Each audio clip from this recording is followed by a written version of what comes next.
ಆಧುನಿಕತೆಯ ಅಬ್ಬರದ ನಡುವೆಯೂ ಕೊಡಗಿನ ಗ್ರಾಮಾಂತರ ಪ್ರದೇಶದಲ್ಲಿ ಅಪರೂಪದ ಜನಪದ ಆಚರಣೆಯೊಂದು ಇಂದಿಗೂ ಜೀವಂತವಾಗಿದೆ. ಅದುವೇ ಕಳಂಜ ಕಳಿ ಕಕ್ಕಡ ತಜ್ಜಿ.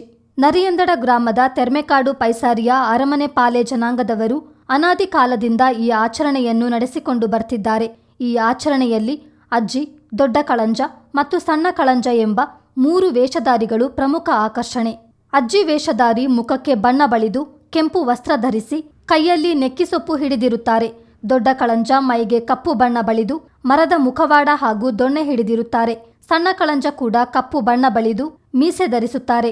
ಚಂಡೆಯ ಸದ್ದಿಗೆ ಹೆಜ್ಜೆ ಹಾಕುತ್ತಾ ವೇಷಧಾರಿಗಳು ಊರಿನ ಪ್ರಮುಖ ಮನೆಗಳಿಗೆ ತೆರಳಿ ಹಾಡು ಹಾಡಿ ಕುಣಿಯುತ್ತಾರೆ. ಮನೆಗಳಿಂದ ಅಕ್ಕಿ, ಧಾನ್ಯ ಸೇರಿದಂತೆ ವಿವಿಧ ವಸ್ತುಗಳನ್ನು ದಾನವಾಗಿ ಪಡೆಯುತ್ತಾರೆ. ಊರಿಗೆ ಒಳಿತಾಗಲಿ, ರೋಗ ರುಜಿನಗಳು ದೂರವಾಗಲಿ ಹಾಗೂ ಜನರ ಮೇಲಿನ ಕೆಟ್ಟ ದೃಷ್ಟಿ ನಿವಾರಣೆಯಾಗಲಿ ಎಂಬ ಉದ್ದೇಶದಿಂದ ಈ ಆಚರಣೆ ನಡೆಸಲಾಗುತ್ತದೆ ಎಂದು ಹಿರಿಯರು ಹೇಳುತ್ತಾರೆ. ಸುಮಾರು 7 ದಿನಗಳ ಕಾಲ ನಡೆಯುವ ಆಚರಣೆಯಲ್ಲಿ ಅರಪಟ್ಟು ಭಗವತಿ, ಚೇಲಾವರ ಪೊನ್ನೋಲ, ಕಿರುಂದಾಡು, ಕೋಕೇರಿ ಹಾಗೂ ನರಿಯಂದಡ ಸೇರಿದಂತೆ ವಿವಿಧ ದೇವಾಲಯಗಳು ಮತ್ತು ಗ್ರಾಮಗಳಿಗೆ ವೇಷಧಾರಿಗಳು ತೆರಳುತ್ತಾರೆ.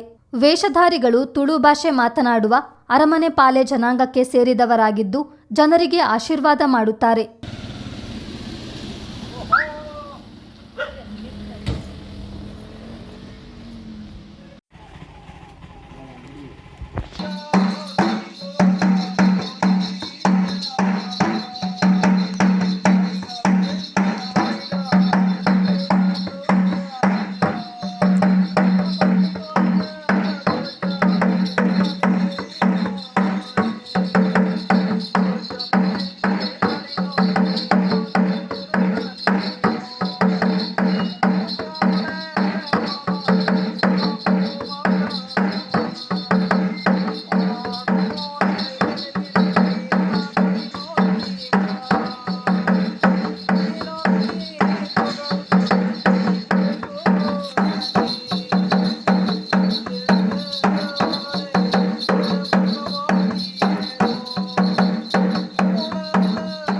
ಕೊಡಗಿನ ಹಲವು ಗ್ರಾಮಗಳಲ್ಲಿ ವ್ಯಾಪಕವಾಗಿದ್ದ ಕಳಂಜ ಕಳಿ ಕಕ್ಕಡ ತಜ್ಜಿ ಆಚರಣೆ ಇಂದು ಮರೆಯಾಗುವ ಅಂಚಿನಲ್ಲಿದೆ.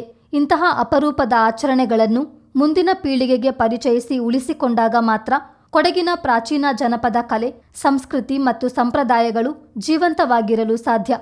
ಚಿತ್ತಾರ ನ್ಯೂಸ್, ಚಯ್ಯಂಡಾಣೆ.